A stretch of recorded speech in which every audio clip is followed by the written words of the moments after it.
마가복음 8장 13절에서 21절까지의 말씀,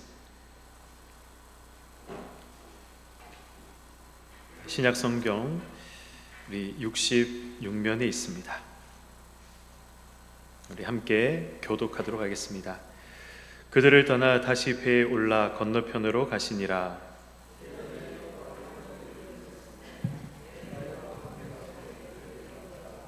예수께서 경고하여 이르시되 삼가 바리새인들의 누룩과 헤롯의 누룩을 주의하라 하시니,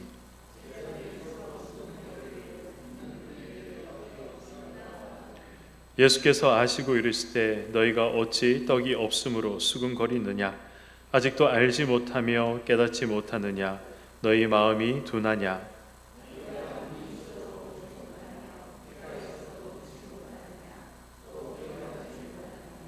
내가 떡 5개를 5,000명에게 떼어줄 때에 조각 몇 바구니를 거두었더냐? 이르되 12이니이다.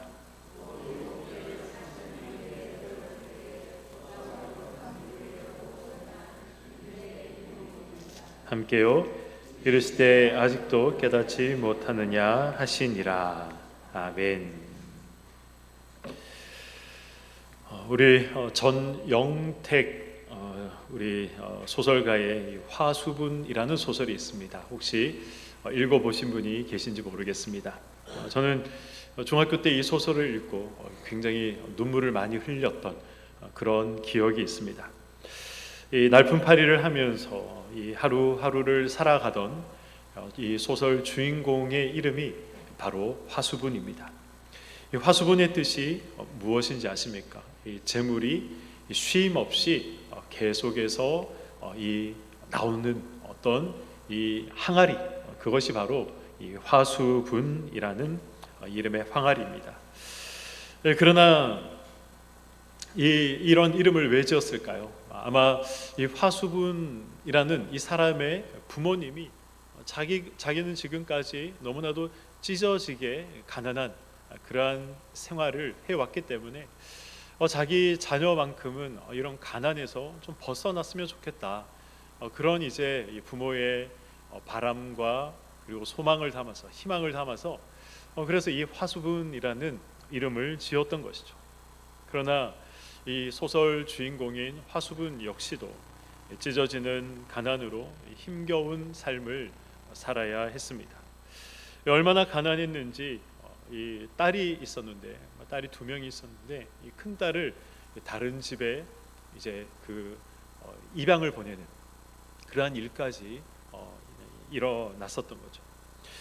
이 소설 말미에는 이 추운 겨울에 이제 막내딸, 이름이 이제 옥분인데, 그 추운 겨울에 이 막내딸 옥분이를 살리기 위해서 부부가 이 막내딸을 부둥켜 안고 어느 추운 겨울 밤을 보내게 됩니다. 그런데 아침에 이 부부는 이제 다 동사를 하게 되고, 이 부부의 온기를 받아서 이 옥분이라는 이 작은 아이는 살아남게 되는 것으로 이 소설은 이제 마무리되게 됩니다. 가난하고 무식하지만 어린 생명을 살려야겠다, 이 자녀를 살려야겠다, 그러한 이 부부의 희생 정신, 자녀를 사랑하는 그러한 마음들, 그러한 모습 때문에 제가 이 소설을 읽으면서 이 중학생이었던 어린 나이였지만 굉장히 많은 눈물을 흘렸던 그런 기억이 있습니다. 우리 예수님도 이 화수분 같은 그러한 이제 기적을 베푸셨던 적이 있으셨습니다. 어떤 기적입니까? 오늘 이 본문 앞에 기록되어진 칠병이어라고 이제 이름을 하죠. 그 칠병이어의 기적, 광야에서 빵 7개와 그리고 물고기 2마리로 4,000명을 먹이셨던 그러한 이적을 행하셨습니다. 이 칠병이어 사건 앞에는 또 어떤 사건이 있었습니까? 오병이어의 사건이 있었습니다. 이 물고기 2마리와 빵 5개로 5,000명을 먹이신 그러한 사건이 바로 이 연달아 기록이 되어 있습니다. 한 번도 아니고 2번이나 정말 있을 수 없는 그러한 기적이 일어났던 것입니다. 그렇다면 누구나 예수님과 함께 있다면 굶어 죽을 걱정은 하지 않아도 되겠구나. 예수님과 함께 있다면 이 먹는 문제에 있어서만큼은 염려하지 않아도 되겠구나라는 그러한 생각을 하게 마련일 것입니다. 그러나 제자들은 그런 생각을 하지 못했습니다. 칠병이의 기적을 행하시고 예수님께서 오늘 본문에 보면 이 달마누다라는 지방으로 가시기 위해서 배에 오르셨다라고 기록을 하고 있습니다. 이 칠병이의 기적을 행하시고 남은 음식이 얼마나 되었다라고 되어 있습니까? 이 일곱 광주리가 남았다라고 기록하고 있습니다. 그런데 그렇게 많은 이 떡들이 남았는데, 빵들이 남았는데 제자들이 그걸 챙겨 오지를 못했습니다. 이 배에 지금 제자들이 가지고 있는 먹을 것이라고는 수중에 이 빵덩어리 하나, 그것이 다였던 것이죠. 그리고 아마 이 항해 도중에 배가 고팠던 모양입니다. 이 12명의 제자들과 이 예수님까지 한 조각의 빵으로 식사를 어떻게 해야 할까, 이 끼니를 어떻게 해결해야 할까, 그러한 것들을 제자들이 걱정하고 고민을 했던 모양입니다. 이런 제자들의 마음을 아시고 예수님께서 말씀하시죠. 걱정하지 말아라. 내가 너희들을 다 먹이겠다. 그렇게 예수님이 말씀하신 것이 아니라 조금은 이상하고 또 조금은 어색한 말을 예수님이 하십니다. 예수님은 제자들에게 바리새인의 누룩과 헤롯의 누룩을 주의해라 라고 말씀을 하시죠. 이 제자들의 생각을 아셨다면 걱정하지 말아라. 그 떡 한 덩이로 내가 너희들을 배부르도록 먹이겠다. 이렇게 말씀하시는 것이 정상적인 말씀일 텐데 전혀 엉뚱한 말씀을 하시죠. 갑자기 누룩 이야기를 하시는 겁니다. 누룩이 무엇입니까? 밀가루를 부풀게 만드는 효모, 이스트를 누룩이다라고 우리는 알고 있습니다. 이 고린도전서 5장과 그리고 또 갈라디아서 5장을 보시면 이 누룩이 결코 좋은 어떤 상징으로 나오고 있지 않습니다. 성경은 보통 누룩을 나쁜 의미로 말씀하고 있습니다. 누룩은 주로 이 영향력이 강한 어떤 악을 상징하는 것으로 성경에서 등장을 합니다. 그러므로 이 바리새인과 헤롯의 누룩을 주의하라라는 이 예수님의 말씀은 타인에게 이 강력한 영향력, 좋은 영향력이 아니라 이 강력하게 악한 영향력을 미치는 이 바리새인들의 어떤 행동, 이 헤롯 당원들의 어떤 행동들을 지금 주의해라라고 말씀하고 계신 것입니다. 헤롯의 누룩이 무엇입니까? 이 헤롯 당원들이 다른 사람에게 미쳤던 악한 영향력을 의미하는 것이죠. 헤롯 당원은 정치적인 사람들이었고 그리고 굉장히 세속적인 세상의 성공을 추구했던 그런 사람이 바로 헤롯 당원이었습니다. 그들에게는 신앙적인 모습, 경건한 모습, 그런 것들을 도무지 찾아볼 수 없었습니다. 그러나 그들도 유대인들이었기 때문에 그래서 그들 역시 유대교를 믿는 사람들이었습니다. 이 바리새인들의 누룩은 무엇입니까?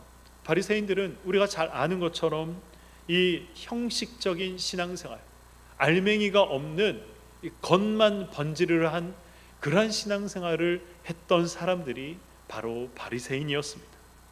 자신들만이 옳다고 주장하는 독선, 사람들에게 경건하게 보이기 위한 위선, 그러한 것들이 바리새인들을 나타내는 이 대표적인 단어들이 되는 것이죠.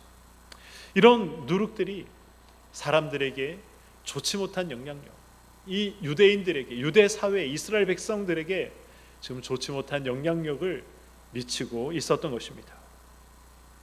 바리새인들과 헤롯 당은 지향하는 부분은 서로 달랐습니다. 바리새인들은 이 경건은 없지만 그러나 경건의 모양을 위해서, 그걸 갖추기 위해서 열심히 살았던 사람들이었고, 그래서 이 형식만 남아있는 껍데기, 가식적인 그러한 신앙생활을 했던 사람들이었습니다. 헤롯 당원들은 그런 이 껍데기도 없던 사람들이죠. 그들은 그냥 세상의 성공과 또 정치적인 이 자신의 그 입심양명을 위해서 열심히 살았던 그런 사람들이었습니다. 그러나 공통점이 있습니다. 어떤 공통점이 있습니까? 자기 자신을 주장했다는 것이죠. 바리새인들은 알맹이 없는 그러한 신앙 형식을 주장했습니다. 헤롯 왕은 역시 하나님을 알지 못한 채 이 자신의 권력을 주장했습니다. 바리새인에게도 헤롯 왕에게도 그래서 무엇이 없었습니까? 그들에게는 생명이 없었습니다. 무엇이 진짜 신앙인지 모른 채, 무엇이 진짜 믿음인지 모른 채 열심히 그저 유대인으로 태어나서 유대교를 믿었을 뿐이었던 것이죠. 그저 열심히 성전만 출입했던 사람들이었습니다. 그것이 신앙생활의 전부다, 그것이 신앙생활을 잘하는 것이다, 그렇게 생각을 했었습니다. 이런 신앙을 우리는 조금 신학적인 표현을 이야기하자면 성전 중심의 생활이다라고 이야기를 합니다. 구약시대는 모든 신앙의 중심이 성전에서 이루어졌습니다. 성전에서 무엇이 이루어졌습니까? 성전에서는 제사가 이루어졌습니다. 제사는 무엇입니까? 하나님께 왜 제사를 드립니까? 우리의 죄를 속죄받기 위해서 제사를 드렸습니다. 그 제사를 성전에서 드렸던 것이죠. 그래서 우리가 구원받기 위해서, 우리가 이 죄사함을 받기 위해서는 반드시 성전에서 제사를 드려야 했습니다. 그래서 구약시대는 성전 중심의 삶을 살아갈 수밖에 없었던 것이죠. 그러나 예수님께서 이 땅에 오시고 영원한 속죄물이 되신 이후로부터는 더 이상 제사를 드리지 않습니다. 우리가 죄를 지었다고 해서 우리가 양을 잡거나 지금 소를 잡지 않지 않습니까? 예수님께서 영원한 속죄 제물이 되셨기 때문에 우리는 더 이상 제사를 드리지 않습니다. 예수를 믿는 저와 여러분 안에는 이제 누가 거하고 계십니까? 하나님의 영이신 성령께서 우리 안에 거하고 계십니다. 우리 안에 성령이 거하시기 때문에 이제 우리가 무엇이 된 것입니까? 하나님의 영이 거하는 성전이 된 것입니다. 우리가 성전이 되었다는 말은 성령이 우리 안에 거하시기 때문에 더 이상 우리의 삶을 나의 생각, 나의 주장대로 주장할 수 없다는 것입니다. 나의 삶을 하나님께서, 성령께서 주장하시도록 해야 한다는 의미가 내 안에 성령이 거하신다, 이제 우리가 성령이 거하시는 성전이 되었다라는 표현의 의미인 것입니다. 참고로 이 교회 건물을 우리가 보통 이제 성전이다라고 이야기를 하는데 사실 그것은 잘못된 표현입니다. 더 이상 성전은 존재하지 않습니다. 성전이라는 것은 예루살렘에 있었던 그 솔로몬의 성전, 그 성전을 의미했던 것이지 더 이상 성전은 존재하지 않습니다. 우리가 예배를 드리는 이 장소를 우리 무엇이라고 합니까? 예배당이라고 하죠. 집당자를 써서 장소라는 의미를 써서 예배 드리는 집이다, 예배 드리는 장소다라는 의미로 예배당이라고 하는 게 정확한 성경적인 표현이지, 성전이라는 표현은 성경적인 표현이 아닙니다. 바리새인과 헤롯 왕은 이런 사실들을 몰랐습니다. 그들은 여전히 성전 중심, 자기 중심, 이 형식 중심의 그러한 신앙생활을 하고 있었던 사람이었습니다. 그런 신앙이 누룩과 같이 유대 사회에 지금 막대한 영향력을 끼치고 행사하고 있었던 것이죠. 그래서 어떻게 되면 결국 예수를 십자가에 못 박아 죽이는 데까지 이르게 되었던 것입니다. 진짜 신앙은 사람을 살리는 신앙입니다. 그러나 이 거짓 신앙, 가짜 신앙, 이 바리새인들과 헤롯 왕의 신앙처럼 형식적인 신앙, 자기중심적인 이러한 신앙은 사람을 살리는 신앙이 아니라 사람을 죽이는 신앙입니다. 사람을 살리는 신앙이 아니라 사람에게 상처를 주는 신앙, 그것이 바로 거짓 신앙이요, 바리새인의 신앙이요, 헤롯 왕의 신앙인 것입니다.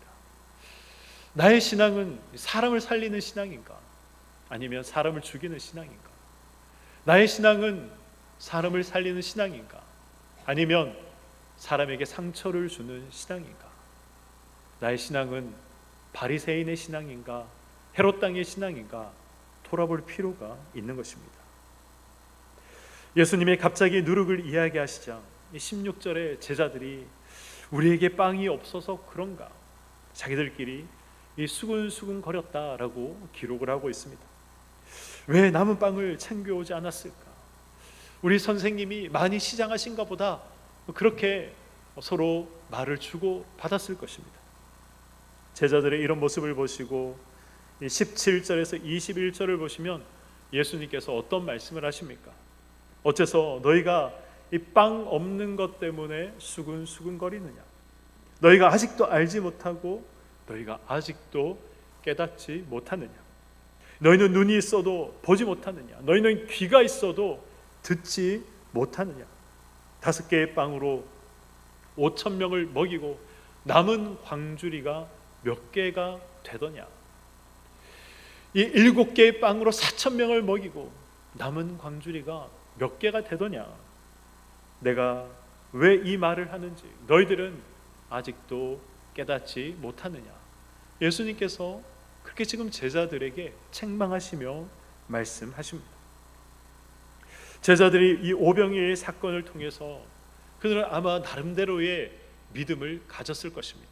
그리고 이 칠병이어의 사건을 통해서 그들이 나름대로 가졌던 그 믿음이 더욱더 이 공고하게 그리고 굳건하게 자리 잡는 그러한 기회가 되었을 것입니다.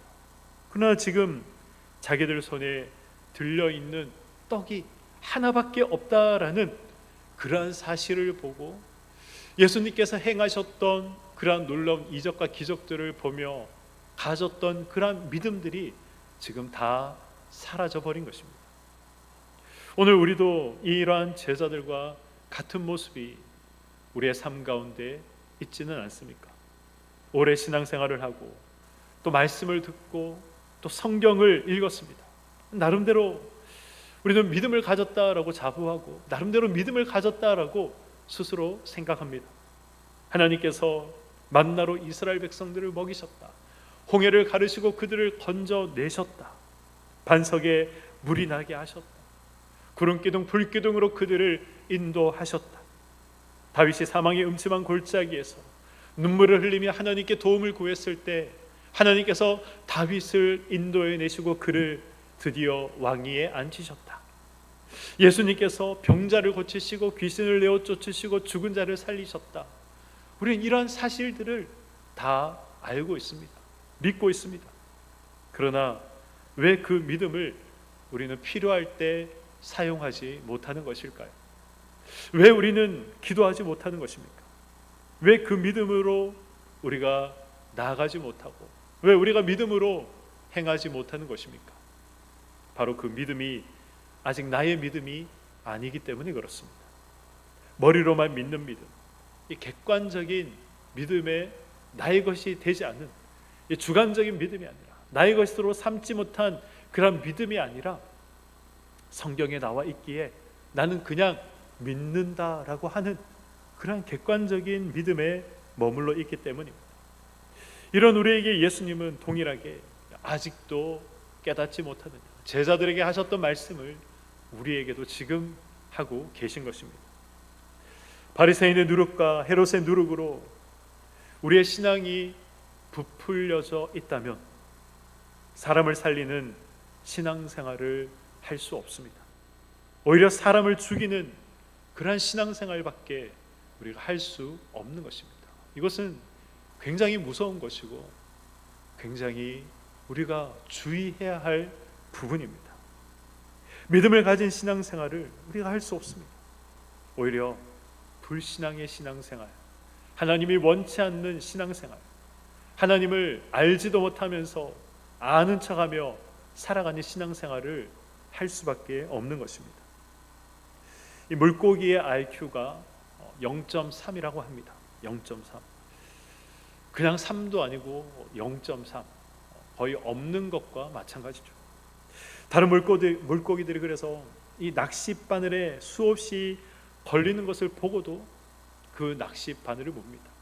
심지어는 자기가 한번 물었던 이 낚싯바늘인데도 불구하고 다시 그 낚싯바늘을 문다는 것이죠.